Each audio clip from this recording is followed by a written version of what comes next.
evening, everyone in the room, everyone online, Facebook Live, and on YouTube via the live stream. Welcome to December's Lung Cancer Living Room, our patient roundtable holiday celebration.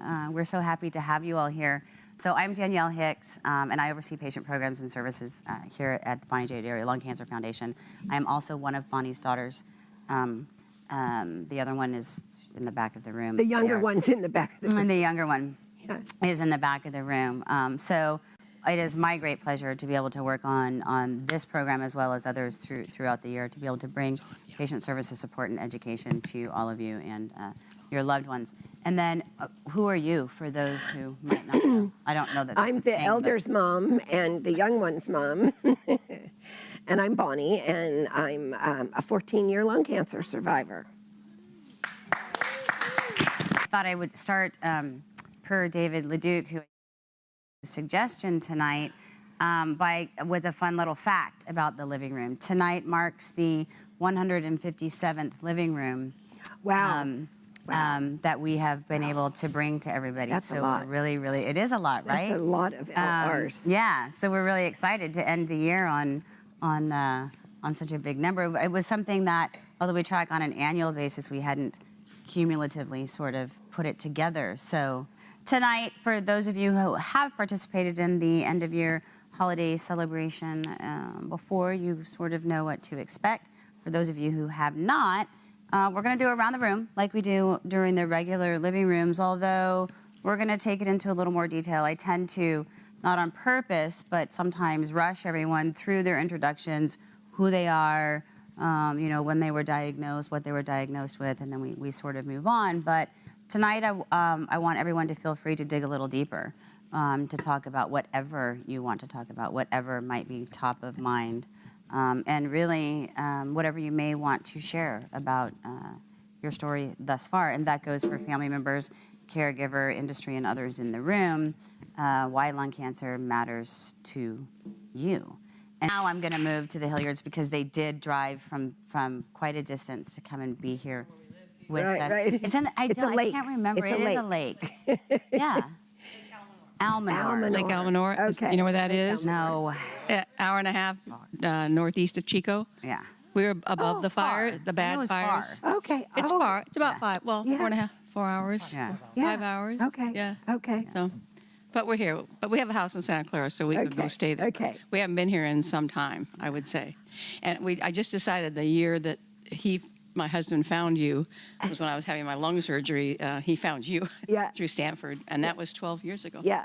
And look where you are now. And look, I'm still standing. Yep. That's right. So I'm Jane. Do you want me to talk? Yes. Of course I want you to talk. My name is Jane Hilliard. This is my husband, Reed. As I said, we live at Lake Almanor. I was diagnosed in August of 2011.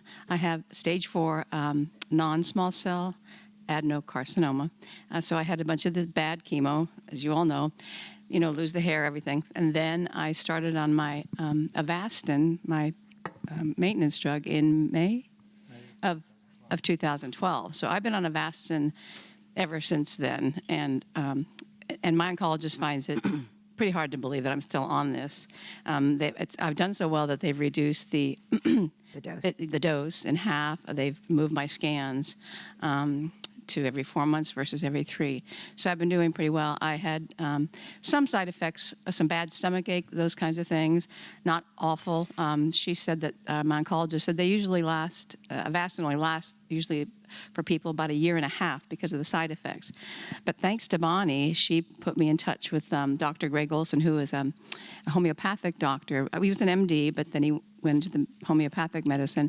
And we've been going to him since 2012, and he does a lot of this testing. And what he does, he's not trying to cure me, obviously, but he gives me enough remedies based on my testing to help my side effects and help all the organs be calm. And I can't tell you, I've been, now of course the doctors aren't going to tell you that's what's helping me, but but they don't know anybody that's been on it this long. So he's really good, and I thank him and you, because I've been doing pretty well. And you know, this isn't a commercial for him, but No, it's not. What he does is he keeps you just very fit. He makes sure that all of your vitamins are where they're supposed to be, and you know that you're doing some chelation, which is to just kind of wash your body out, once a Toxin, month right. or whatever to get all those toxins out. And, so it's not voodoo. No. And, a lot of MDs do this. But, who knows? And as my husband says, it doesn't work for everybody. Right. But I think it's helped me tremendously. I feel pretty good, and once in a while I'll get some little thing, but I'm generally fine. So And sometimes I we ask should if all I. take care of ourselves like That's that. exactly right. Sometimes I We say, should. "Are you sure I have this?" And they go, "Yeah, we think you do." Right. So, do you want to say something? Yeah. Jane, I have a question before you. Sure. So, what are your scans? How often are you being scanned currently? I'm scanned every 4 months at Stanford, and my oncologist is Dr. Heather Wakely. And it's just the chest to abdomen scan, and it hasn't changed in 6.5 years. It'll be 7 years in May that I'll be on the same drug. Yeah. So, pretty amazing. Yeah. And I think it's important Goodness. information. It's important to note too, when we're talking about hope and some of those things, because I know quite often we hear about people with either EGFR or ALK or ROS1 being on drugs for that amount of time, right? And understanding that this is not one of those drugs that targets a specific marker, but for some people, Yeah. it still can work for a really long time. And these are the kind of people that we want to create clinical trials about. They're called outliers. They're called people that are surviving on a specific remedy much longer than anybody ever thought that was going to happen. And already lung cancer is, divided up by markers and all these various different things. And, a lot of, this care will last, survival will last 6 months, 11 months, 12 months, whatever. But then there's the people that progress rapidly, and then there's people like Jane that are doing really, really well. And those are the kind of clinical trials that we need data on to make more Janes and more people like that, right? Okay, we're ready. Okay. Are we here? Yeah. Yes. I'll see if I can get this straight with all these very detailed stories. I'm Joanne Berridge. I was diagnosed in September 2016, and that was after a year of seeing my internist with a cough and being sent to the ear, nose, and throat people and to the allergy people, and full circle back again to her, who finally did a chest x-ray. And someone over here talking about you were playing the violin. When she called me about the chest x-ray, I was in Chico's trying on an outfit. I'll never forget it. And that, of course, entirely changed what I was thinking, what I was doing, because of the first hysteria. That there was a mass in the middle lobe of my right lung, and that I should immediately see. I guess she sent me first to a pulmonologist. It was to a pulmonologist that I went first, a really wonderful woman who immediately set me up for a CAT scan, and she set me up for a biopsy at the same time, so everything could happen simultaneously. And then I think she actually even set a PET scan for after the, anyway, she saw me on the spur of the moment before hours of a morning. When was this? September 2016. 16. Yeah. Anyway, before her hospital round, she came in and saw me because my daughter was on the phone saying, "We can't wait 2 weeks for this. It's got to be now. This is urgent." So her name is escaping me right this minute, but she was wonderful. Had the biopsy, or had the scan, and it showed the, no, I guess first I had the biopsy. I'm getting the order of this wrong. Anyway, the biopsy was with Dr. Krishna, whom we've talked about a lot down at El Camino Hospital. And Ina said she's the one who taught him to be positive and hopeful and nice, because he was wonderful with me. And she says he wasn't always that way, that he had to learn that. But he was very receptive. Okay. So anyway, the pathology then did show that it was adenocarcinoma, non-small cell lung cancer. But of course, the details of what mutation it might or might not be had to wait for the full lab report. Meanwhile, had the CT scan, and it did show a 5 centimeter plus mass in my middle right lobe, and a smaller one, I don't remember how it was, but it was on the adrenal gland, and numerous bone metastases. Also, they did an MRI, and there was nothing going on in the brain. Then a PET scan showed the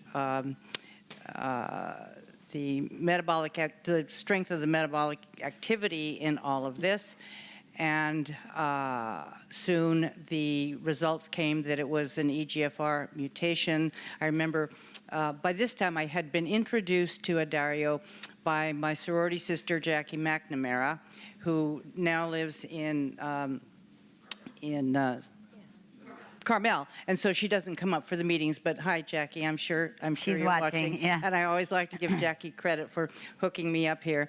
And I remember having talked to Danielle after the first diagnosis, and then I remember calling you with this great news that I had this mutation that there was a targeted therapy for. I still remember that, and you agreed that that was wonderful, and you also pushed for a second opinion. And by this time, I did have an oncologist at PAMF. So because it showed some little spots, my oncologist ordered a PET scan. The PET scan showed that the spots were nothing, but that there was increased metabolic activity in the original tumor. So Dr. Blakely immediately ordered a Garden test, which did show the very beginnings of a T790M progression. So I was immediately put on Tagrisso, which I might have been anyway, because in the meantime there, Tagrisso had been approved as first line and preferable to Tarceva because it breaks the blood-brain barrier. Although as long as Tarceva, and I think Dave will talk to this too, is being effective, they hesitate to change you to the Tagrisso. Well, given the little progression, I went on the Tagrisso. I have been on it for almost 4 months now. Side effects almost nil. And I have had one scan at the 2 months mark, and that showed everything stable and the lung tumor perhaps even further reduced. And what I didn't say in the beginning is after the first 2 months of Tarceva, the lung mass had decreased to 2 centimeters from 5. So it was really a dramatic change. And all the bone metastases were gone, except that there is some funny tissue left that doesn't look like real bone, so it still shows up in the scans as something weird. But in the PET scans, there's no metabolic activity, so the bone metastases are gone, and there's still a tiny bit on the adrenal gland. So that's where I am. One other thing I would like to point out is I have been part of a research study at Natera on to determine lung cancer progression based on the level of circulating tumor DNA in your blood, and at the same time that the Garden test came back with the T790M, the latest blood draw at Natera had also shown an increase in my circulating tumor DNA. So everything coincided, and one thing kind of supported the other, and it's nice to know that the Natera study is showing results. And even though it doesn't identify what the increase is, the Garden test did that. And you didn't ask us this year, Danielle, what we hope for next year, but I'm going to say this, I'm going to introduce that topic and say the same thing that Dave said last year, and that's I want to be sitting right here with all of you next year. Oh, there you go. Okay. Okay. Thanks, Joanne. Hi. When you were saying how many, not episodes, but meetings we've had, I'm a senior member, Yep. both figuratively and I'm the eldest here, and I've also been here since day That's one. it. That's it. That's Yeah, fantastic. I am the oldest. I'm We need to pretty get sure you of it. some sort of pin or something. Yeah, I'm going to get a pin. Yeah, Say, we'll I'm get old. it for you. No. Talking about 157 meetings. I don't think you're the oldest. Something. Yeah. Yes. Yeah. Anyway, I'm Sally. Why were you looking at and- me? Oh, I don't know. Sorry, Sally. And I was at very high risk. I'd been a smoker, but I had quit 20-some odd years before. Well, when I got diagnosed. Before it was 15 years, I found out about the International Early Lung Cancer Assessment Program. I found out about that, and I thought, my mother had lung cancer. She'd had it 3 times and lived 22 years from beginning to end. And her brother had it, and my paternal grandfather had it. So I thought, maybe I should check this out. So I asked to be a part of the study, and I qualified. I just got in under the, you couldn't have not smoked for more than 15 years. So I got in just under the line. And they told me I had nodules in all my lobes and that they weren't concerned about them. Now, of course, I panicked the first time I heard that. And I checked that out with my internist and a couple of other people. And they said, we're just going to watch you, and you'll come back for these low-dose CAT scans. It was to see if the low-dose CAT scan could discover lung cancer before an X-ray. And I knew from my mother that when hers was discovered, she'd had an X-ray 6 months before and was fine, and then thought she'd broken a rib 6 months later and found out she had lung cancer. So I knew that they used to say by the time it showed up on an X-ray, it was too late. Well, she disproved that. Anyway, so I entered this study, and after about 5 years, I went for my scan, wasn't at all worried, things are going to stay the same. And I get a phone call the next day that they felt they knew one of them had grown. It wasn't big, but it had grown, and it had grown enough that they felt it was lung cancer. And they'd spoken to my internist already, and he wanted me, I was at PAMF at the time, he wanted me to have everything done there. And I was very lucky. I had my lower right lobe removed. None of my lymph nodes showed anything. But if I had to do it again, I'm listening to some of this tonight. I thought I knew everything there was about lung cancer because I'd gone through it with, well, not my grandfather because I was too young, but with my mother and my uncle. And when they were diagnosed, they didn't do biopsies and things like that. So first, the surgeon told me, well, we're not going to bother to biopsy. We just know that it's going to be cancerous. And it's small, and you don't need to worry about it. So I didn't question it. And then he sent me the pulmonologist, and she said the same thing. Oh, we don't have to biopsy it. Well, today I wouldn't have stood for that. But at that time, I didn't know any better. And I was kind of cocky, thinking I knew everything.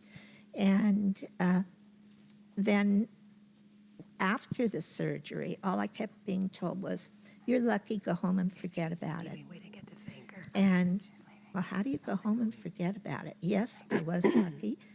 I knew my mother's had come back 2 more times. And I wasn't very happy about it. So I did, when I saw the surgeon, he said, go home and forget about it. And I said, no, I want to see an oncologist.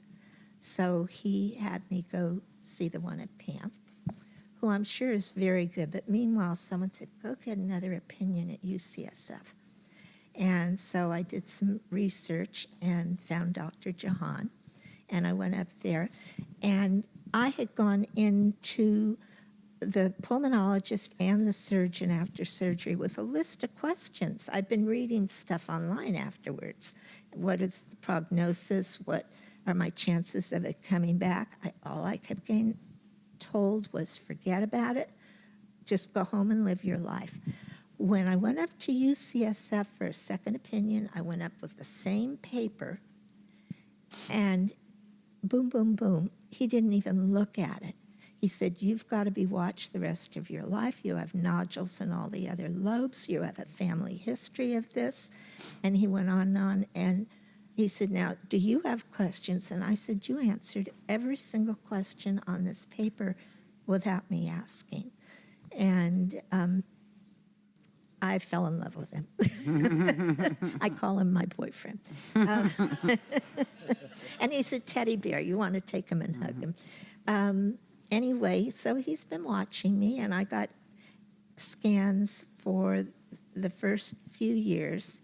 I got scans every few months, and then he had told me after, if it's going to come back, it's probably going to come back in the first 2 to 3 years. And my mother's second one came back 2.5 years later. So he said, after 2 years, you can go home and have a glass of beer to celebrate. After 5 years, you can go home and have a glass of wine. And after 10 years, you can go home and have some champagne. And I'm coming up on that 10 years. But anyway, ask questions. I didn't get any molecular testing. They weren't doing it in a community hospital at that time. When I did ask for it and made an issue about it, it was 5 years out. And my oncologist said to me, Sally, if you get a new one, we will definitely do it. But he said, the likelihood of it being the same thing that you had is very, very little. So we would biopsy anything new. Now he tells me that he feels all the nodules and ground glass that I have in the other lobes, that he doesn't feel if it comes back that it's going to be one of those. He feels it will be a totally new primary. And knock on wood, it hasn't. Thanks, Sally. So, I just want to tell you about Danielle and what she and Michelle are doing. They are literally. Oh, I didn't know you want to interrupt to talk about me. Yeah, right. Exactly. Hold on. So, are you going to say you're sorry? No, I'm just going to sit back. Okay. So, they're going out aside from doing this once a month, and none of this is easy to get this done and come up with, things to talk about and stuff. They're going out on the road and doing them at our different hospitals, and I personally did one at Yale, and Michelle did it, yeah. Michelle and I did it, and they've never seen a support group. They don't even have support groups. It is not common for hospitals and whether they be a community hospital or a major hospital to have support groups. So we do it, and it's become something we're just so very proud of, and it's very productive, and it's patients teaching patients, and patients teaching physicians, because when we all get together and physicians are in the room and pharmaceuticals are in the room or whomever our partners are, everybody's learning. Yeah, it's true. Everybody is learning. It's very true. There's never a dull moment. Very true.